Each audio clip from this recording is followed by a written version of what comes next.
ओम शांति। दिनांक 10 जून सन 1971। अव्यक्त बाप दादा के मधुबन से उच्चारित मधुर महावाक्य। वाणी का विषय है सेवा की धरनी तैयार करने का साधन सर्च लाइट। मीठे मीठे बाप दादा बोले, हरेक के मस्तक पर 3 रेखाएं कौन सी देख रहे हैं? आपको अपनी रेखाएं दिखाई देती है? जैसे बाप के यादगार चित्र में सदैव 3 रेखाएं जरूर दिखाते हैं, ऐसे ही हर एक सालिग्राम के मस्तक पर 3 रेखाएं कौन सी दिखाई देती है? मस्तक को कब दर्पण में देखा है? कौन से दर्पण में देखा है? बाप दादा बोले, हर एक के मस्तक पर एक रेखा व निशानी विजय की निशानी है। विजय की निशानी होती है त्रिशूल। त्रिशूल मन, वाणी, कर्म तीनों में सफलता की निशानी विजय की निशानी है। शक्तियों के चित्रों में भी त्रिशूल दिखाते हैं, तो हर एक के मस्तक में यह विजय की निशानी त्रिशूल है। त्रिशूल के ऊपर दूसरी रेखा व निशानी है बिंदी। तीसरी रेखा फिर है त्रिशूल के नीचे जो लंबी लाइन होती है, वह निशानी है लाइन क्लियर और केयरफुल की। केयरफुल भी और क्लियर भी। मार्ग के बीच में कोई भी रुकावट न आए। तो तीसरी निशानी है सीधा मार्ग पर एक रसों चलने वाले।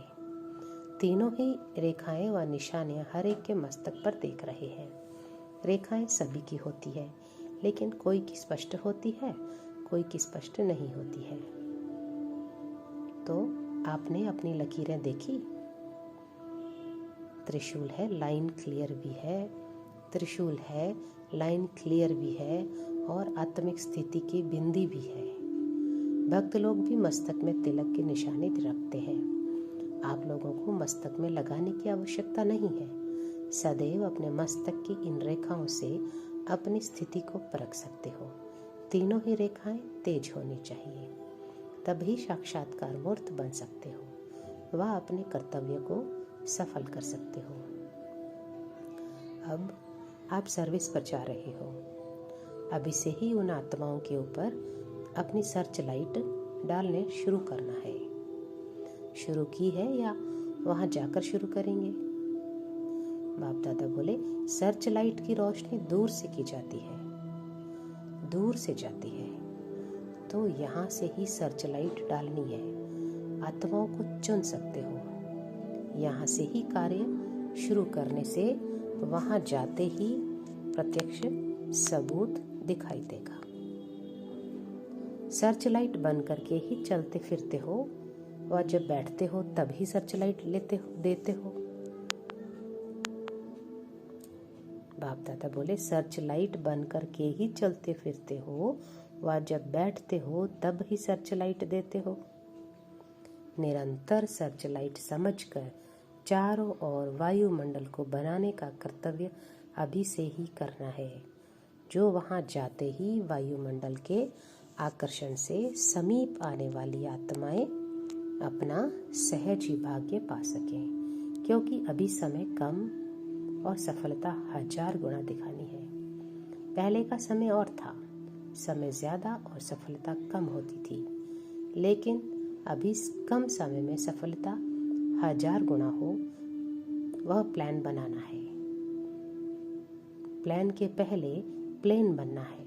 अगर प्लेन बन गए तो प्लान प्रैक्टिकल में ठीक आ जाएगा। प्लेन बनने से ही प्लान ठीक चल सकेगा। प्लेन बनने के बाद फिर प्लान क्या रखना है जिससे सदा सफलता प्राप्त हो। सो थोड़े में सुनाते हैं जो कभी भूले नहीं।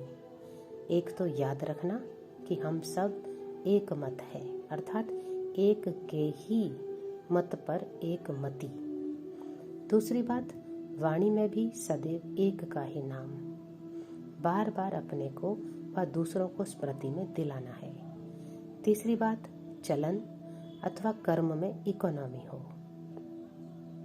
न सिर्फ तन में इकोनॉमी करनी है, लेकिन वाणी में भी इकोनॉमी हो, संकल्प में भी इकोनॉमी, समय में भी इकोनॉमी। तो चलन में सभी प्रकार की इकोनॉमी हो।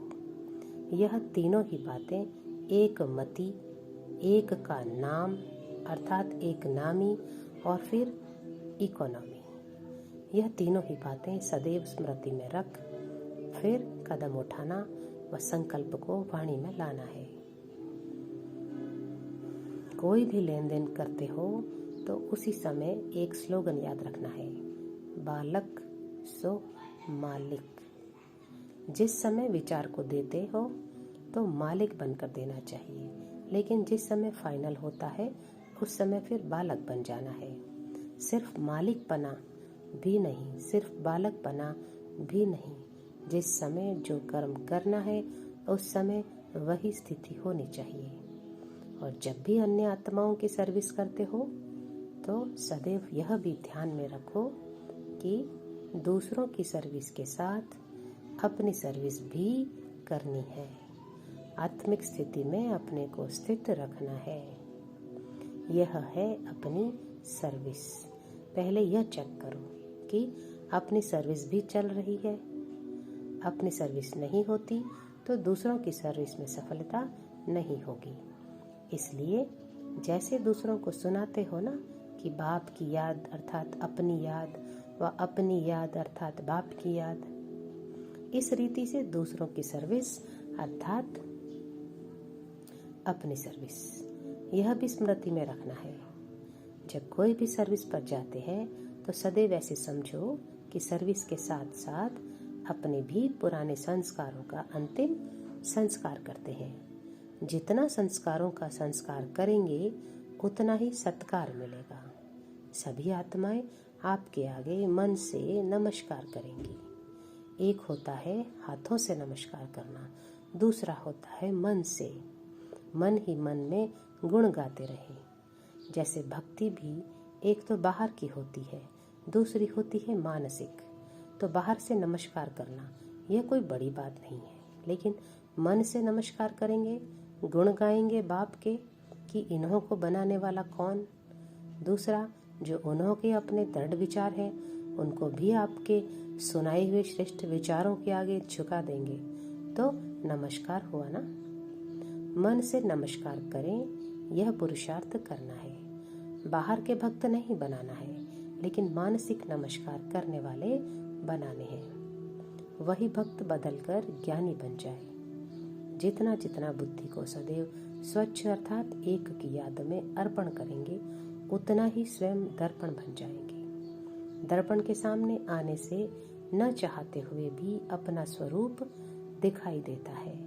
इस रीति से जब सदैव एक की याद में बुद्धि को अर्पण रखेंगे तो आप चैतन्य दर्पण बन जाएंगे। जो भी सामने आएंगे वह अपना साक्षात्कार व अपने स्वरूप को सहज अनुभव करते जाएंगे।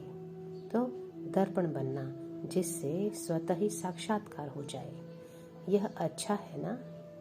दूर से ही मालूम पड़ता है, ना कि कोई सर्च लाइट है। भले कहाँ भी कितने भी बड़े संगठन में हो, लेकिन संगठन के बीच में दूर से ही मालूम पड़े कि यह सर्च लाइट है, अर्थात मार्ग दिखाते रहे। आप लोग नॉलेज और याद की सर्च लाइट द्वारा मार्ग दिखलाने वाले सर्च लाइट हो।